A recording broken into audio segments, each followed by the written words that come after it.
Donc l'idée, c'est de méditer aujourd'hui sur la personne de Marie, hein, Marie, la mère du Christ.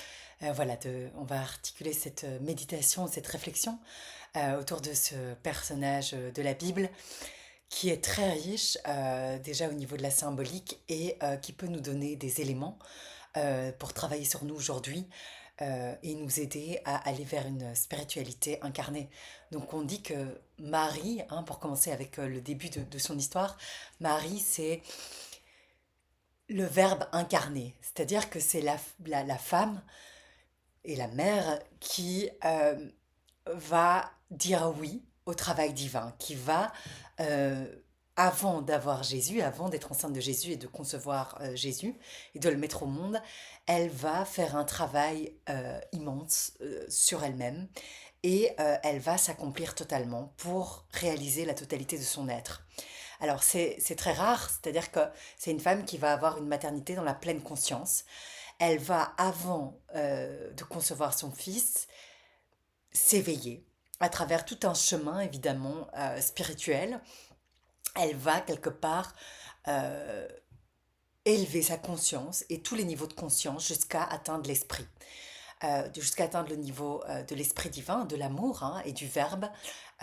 Et donc la particularité de Marie, c'est qu'elle fait ce chemin d'éveil très très jeune, puisque nous mettons toute une vie à nous éveiller à travers des prises de conscience et des épreuves. Nous devenons de plus en plus conscients, hein, enfin, quoi qu'on peut choisir aussi de ne pas s'éveiller et de ne pas se transformer, hein, ça existe aussi.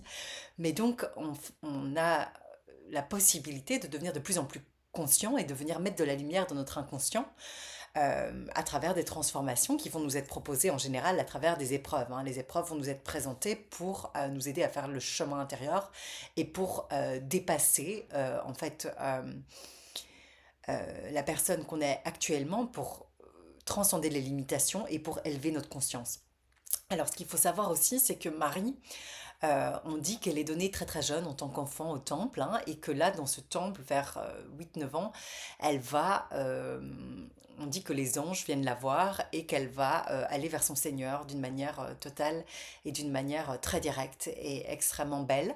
Alors, donc on sent déjà que Marie est un être très délicat et très fin, puisque on dit que les anges viennent la visiter. Donc les anges, c'est-à-dire qu'elle est déjà en relation avec le monde subtil. Elle sent les choses, elle perçoit ce monde invisible qui nous parle et elle est dans son intériorité. Euh, et ça, c'est aussi très étonnant parce qu'elle fait tout ce chemin d'intériorité vers 9 ans.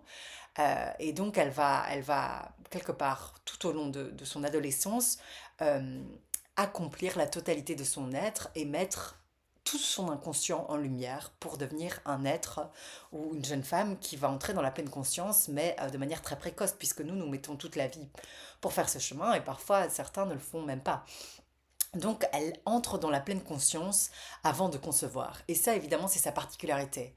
Alors, on la sent seule parce qu'elle est dans cette dimension intérieure, dans ce niveau de conscience, évidemment, très élevé. Donc, on sent quand même que, voilà, elle vit pas la même expérience que la plupart des êtres.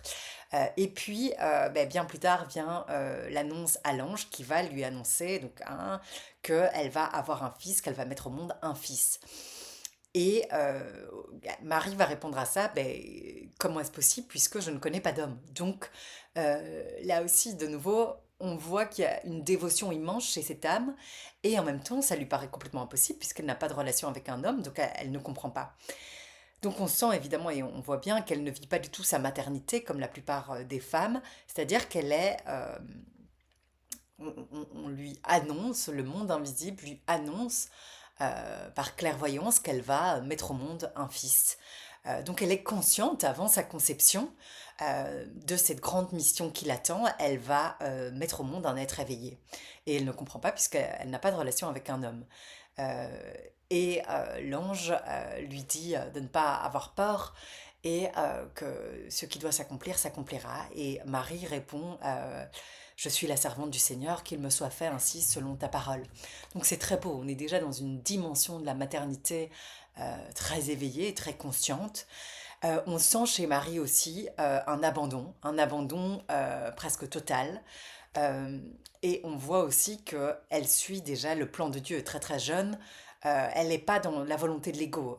Elle entend, elle est dans la volonté divine en fait, et elle accomplira cette volonté divine, même si à ce moment-là, elle ne voit pas comment ça pourrait se réaliser. Et évidemment, on sent que Marie est déjà très familière aussi avec le monde angélique, avec le monde subtil. On sent qu'elle est très fine et qu'elle a fait tout un travail puisque elle n'est pas complètement choquée par ce qui se passe, alors que pour nous, c'est un événement qui sort complètement de l'ordinaire, qui nous paraît presque comme surnaturel, très étonnant, voire presque mythique ou légendaire. Donc on voit que Marie, elle est vraiment, elle est en communion, mais elle est bien ancrée dans le monde réel, hein, elle est ancrée dans le monde réel, et en même temps, elle a ce regard qui est tourné vers cette intériorité, vers l'intérieur d'elle-même. Donc elle a une réceptivité exceptionnelle au monde divin, et elle entend quelque part les messagers divins qui vont lui annoncer en fait sa mission divine. Alors là, donc il y a toute l'annonce à Joseph, hein, que vous connaissez, hein. Joseph, Marie va aller voir Joseph et va lui dire qu'elle est enceinte. Alors probablement que nous avons tout compris à un premier niveau très littéral, probablement qu'elle n'était pas encore enceinte, qu'elle a simplement été voir Joseph en lui expliquant que elle allait avoir un fils dans la conscience, et on voit bien à ce moment-là que pour Joseph c'est très compliqué à entendre. Et dans tous les films, enfin dans la Bible, on voit que Joseph est en colère, il se met en colère, et il part en fait. Il abandonne Marie, il la laisse en plan, et là ça lui paraît trop gros en fait. Ce que Marie lui annonce, c'est pas possible à entendre parce que Joseph est dans son mental, Joseph est dans la dualité encore. Et Marie, elle a fait tout ce travail merveilleux d'élévation de sa conscience, elle a réalisé la totalité de son être, donc Marie, elle est dans la pleine conscience. Donc elle a plus de mental. Donc quand elle accomplit la volonté divine, donc quand elle annonce à Joseph qu'ils vont avoir un fils, Joseph, c'est trop pour lui, ça paraît énorme. Et il y a la colère de l'ego qui va agir, hein, qui va prendre le dessus, et il va agir, il va laisser la colère en fait le submerger, et il va agir dans une grande colère, et il va laisser Marie comme ça en plan. Alors, il va là, on suit plutôt, donc évidemment, le chemin de Joseph. Joseph, évidemment, est en colère. Il comprend pas, en fait. Peut-être qu'il prend Marie même pour une folle. Il se demande un petit peu avec quoi elle vient. Et pour son mental, c'est difficile à accepter le fait qu'elle lui dise qu'ils allaient avoir un fils. Pour lui, c'était trop. Et on voit plus tard, après cette colère, hein, qu'il a déchargée sur Marie, que il va rêver. Et c'est en songe, dans la Bible on dit qu'en songe, les anges viennent prévenir Joseph qu'il va avoir un fils, et que il ne doit pas avoir peur, qu'il va être à la hauteur quelque part pour cette mission qui est pour lui d'accompagner Marie et d'élever l'enfant de Marie euh, avec sagesse et justesse. Et la l'ange lui dit de ne pas avoir peur, qu'il est capable de le faire, qu'il peut retourner vers Marie, que Marie dit la vérité, que c'est pas juste une folle ou une allumée, et que c'est une femme pleine de sagesse, et que lui, c'est son rôle en fait, c'est sa mission de prendre soin d'elle, et de veiller sur cet enfant qui va naître éveillé. Et donc suite à ce rêve, parce que Joseph est encore inconscient, donc c'est à travers le songe, à travers le rêve que euh, il reçoit les messages divins, en fait, puisqu'à ce moment-là, pendant le rêve, bah, le mental est endormi, et donc on est parfois plus réceptif. Joseph, évidemment, après ce songe et cette expérience divine, quelque part, euh, va se lever totalement différemment, et il va évidemment s'empresser de courir vers Marie, à qu'il n'avait plus vue, vu qu'il avait été en colère contre elle. Il va la trouver et il va s'excuser en lui disant qu'il a été quelque part un pauvre con, et qu'il n'a pas voulu entendre la voix divine, et qu'il va lui expliquer son expérience hors du commun, et le rêve qu'il a rêvé, dans lequel un ange est venu lui annoncer son rôle qui était de veiller sur cet enfant et d'accompagner Marie. Et donc à ce moment-là, Marie, évidemment, est soulagée, probablement qu'elle était quand même dans une forme d'inquiétude. Elle accomplissait la volonté divine, mais Joseph ne l'entend pas. Et il a fallu un peu plus de temps à Joseph pour comprendre la volonté divine. Et là, à ce moment-là, le couple se réunit, se réconcilie, et Joseph s'engage à prendre soin de Marie, Et probablement qu'à ce moment-là, Joseph et Marie se réunissent évidemment dans un niveau de conscience élevé, hein, ces deux êtres très purs et très saints qui sont très touchants et qui vont s'unir pour concevoir le corps de Jésus. Donc c'est important, je crois qu'aujourd'hui vraiment on met la lumière là-dessus parce que si on comprend la virginité de Marie dans le sens où elle est vierge et où Joseph est le père adoptif, là on est devant quelque chose qui défie les lois de la science. Et alors ça nous met aussi dans quelque chose d'un peu délicat par rapport à la femme. Soit la femme dans la Bible est Marie-Madeleine la prostituée, soit Marie la Vierge.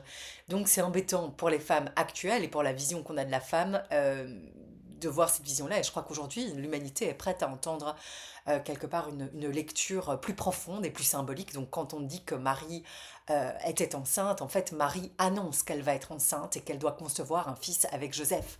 Et Joseph, bien sûr, à ce moment-là, est le père biologique de Jésus. L'intervention de Joseph est évidemment présente. Euh, c'est son père biologique et à ce moment-là, la virginité de Marie traite plus à son esprit, c'est-à-dire que Marie est vierge en esprit, c'est une femme qui est dans une grande piété, dans une grande dévotion, donc c'est une sainte en fait, et donc on dit qu'elle est vierge pour la sainteté de son esprit, parce que sa virginité physique, ça quelque part, ça ne nous regarde pas, et notre humanité était tellement à un niveau de conscience bas qu'elle a tout compris à un premier degré. Mais la virginité physique de Marie ne nous regarde pas, on ne parle pas de ça, on parle de la Vierge Marie pour la sainteté de son esprit. Et donc à ce moment-là, évidemment, Joseph retrouve sa place et il est un homme rempli de sagesse qui va jouer son rôle et être le père biologique de Jésus. Et le couple se réunit dans cette grande sainteté et donc ils se réunissent et évidemment il y a fécondation et l'âme très élevée de Jésus, du Christ, peut descendre et venir se loger dans l'utérus de Marie, en fait, grâce aussi à la rencontre entre Joseph et Marie. Et évidemment, le Christ a choisi Marie, puisque Marie avait fait tout un travail d'élévation de sa conscience. Donc c'est une femme qui est dans la réceptivité. Et le Christ, comme lui a une mission d'amour immense à jouer, va évidemment choisir une mère qui va l'accompagner là-dedans, qui va quelque part être dans ce plan divin avec elle. Marie va être sa grande complice, quelque part son amie divine, puisque elle sait qu'elle est là pour permettre en fait au Christ d'amener l'amour dans l'humanité. Et donc cette relation qui unit Marie et le Christ est magnifique. Quelque part, Marie a monté tous les degrés de l'échelle. Elle a élevé sa conscience jusqu'à devenir le Christ à l'intérieur d'elle, jusqu'à faire naître le Christ en elle. Comme elle a fait naître le Christ en elle, qu'elle a élevé sa conscience jusque-là, elle a atteint un énorme niveau de sainteté, ce qui lui permet de recevoir le Christ et de vivre une maternité dans cette lumière et dans cette dimension d'amour infini.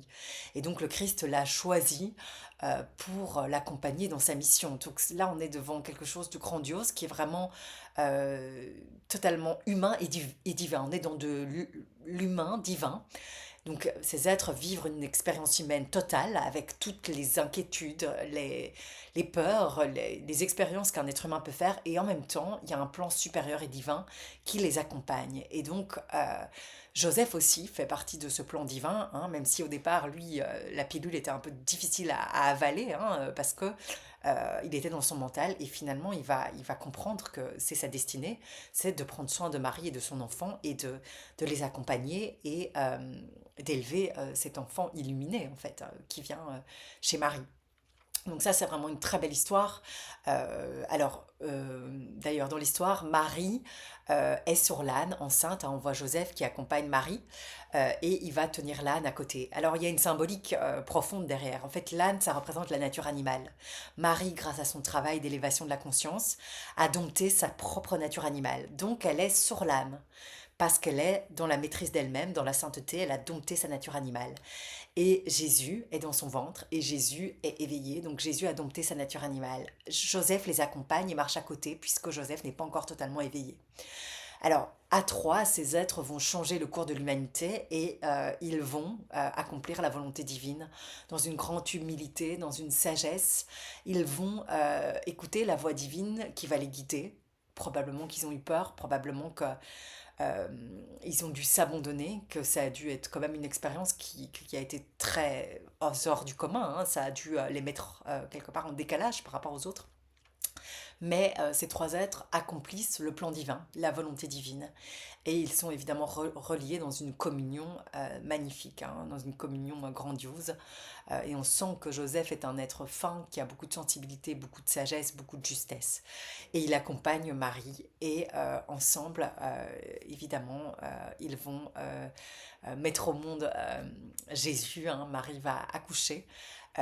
Et à ce moment-là, l'enfant divin arrive, le Christ naît. Et peu de temps après, Hérode entend qu'il y a un Christ et il a peur et il va demander de faire exécuter tous les premiers-nés, en fait, hein, garçons. Et comme Joseph est très fin, Joseph de nouveau est prévenu à ce moment-là à travers les songes. Il va entendre la voix divine qui va lui dire: prends Marie et l'enfant et fuis en Égypte, je vous protégerai.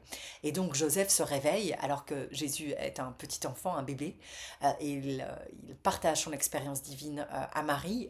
Il a de nouveau entendu la voix divine, le divin qui lui parle directement et qui lui ordonne quelque part de mettre le Christ en sécurité et de prendre Marie et de fuir en Égypte. Et ils partent euh, donc en Égypte pendant quelques années. Donc là, on est vraiment dans l'histoire de la nativité, qui est une histoire de toute beauté. Donc, et ce qu'on peut dire aussi par la suite, hein, c'est que on sent quelque part l'amour que Marie porte pour son fils, qui est un amour hors du commun. Il y a une communion, ils savent ensemble, ils suivent l'amour divin du Père ensemble. Et ils sont unis par cette vision et cette mission qu'ils ont à accomplir. Euh, on sait peu de choses sur l'enfant de Jésus. On sait simplement que plus tard, on va retrouver le Christ au temple.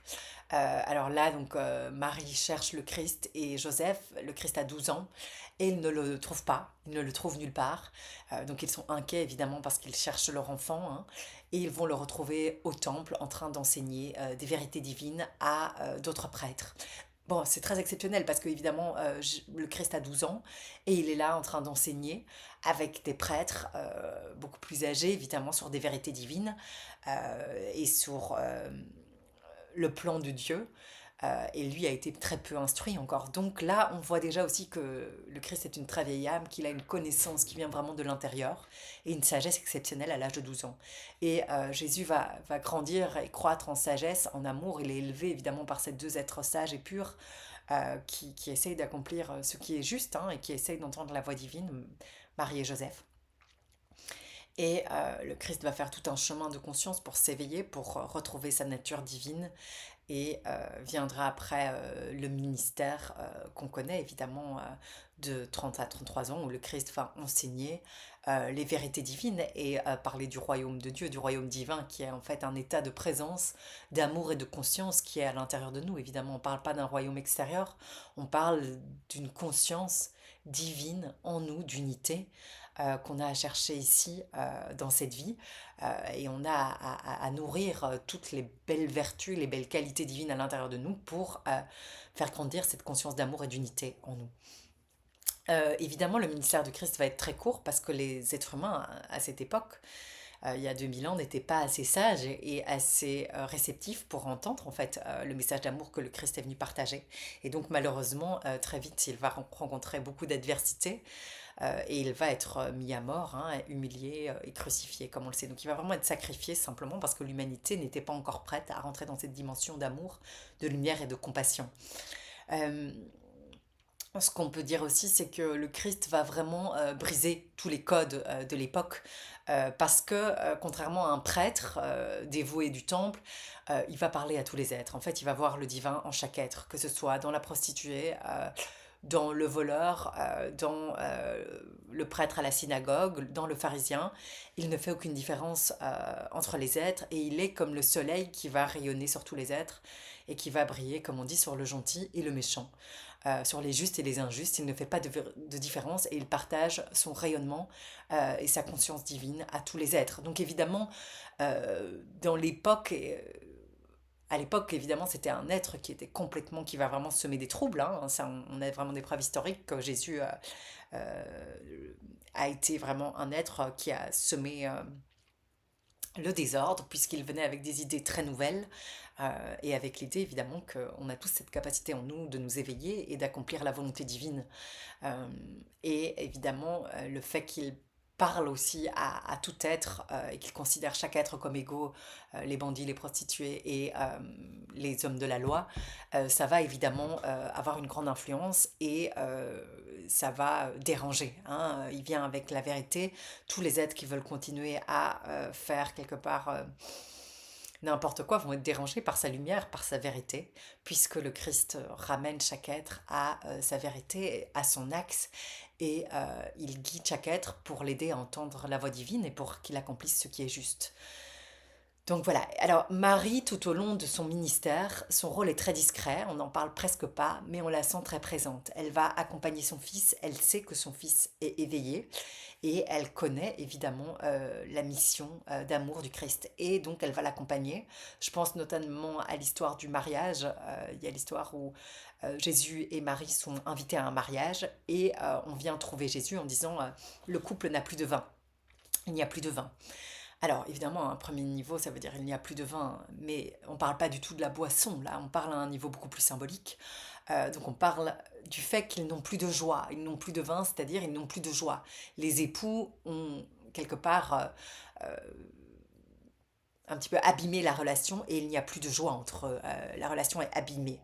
Donc il n'y a plus de vin, c'est il n'y a plus de joie. Et donc Jésus, quelque part, va, euh, en amenant le vin, en transformant l'eau en vin, il va leur partager quelque part l'enseignement spirituel pour qu'ils puissent aller vers la totalité d'eux-mêmes et vivre leur couple dans une dimension d'amour et de lumière dans lequel ils ne vivaient pas encore. Ce couple se vivait dans des rapports de force au départ, dans des rapports animaux. Et il va dire apportez-moi de l'eau. Il va transformer l'eau en vin, c'est-à-dire qu'il va donner euh, tout l'enseignement nécessaire pour que les êtres puissent aller vers la totalité d'eux-mêmes et que chacun d'eux puisse aller vers la pleine conscience.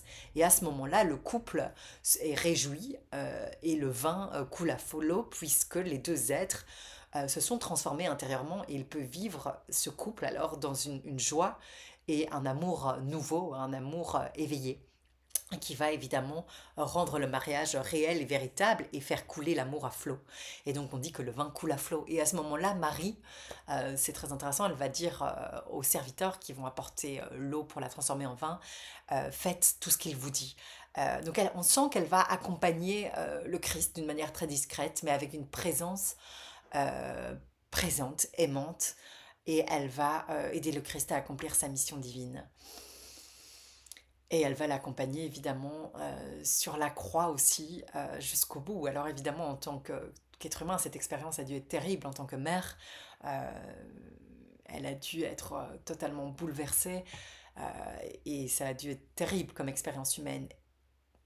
Et il y a à chaque fois cette dimension de la volonté humaine et puis il y a cette volonté divine. Elle sait et elle accompagne dans cet amour immense le Christ dans son rôle à jouer, avec détachement et un amour infini. Donc voilà, puisse ce beau personnage de Marie nous inspirer en tout cas à nous éveiller et à développer en nous, à l'heure actuelle où on en a plus que besoin, des qualités d'amour et d'unité, pour que les barrières s'effondrent et qu'on puisse euh, communier et entrer dans une unité et un amour qui dépasse toutes les différences.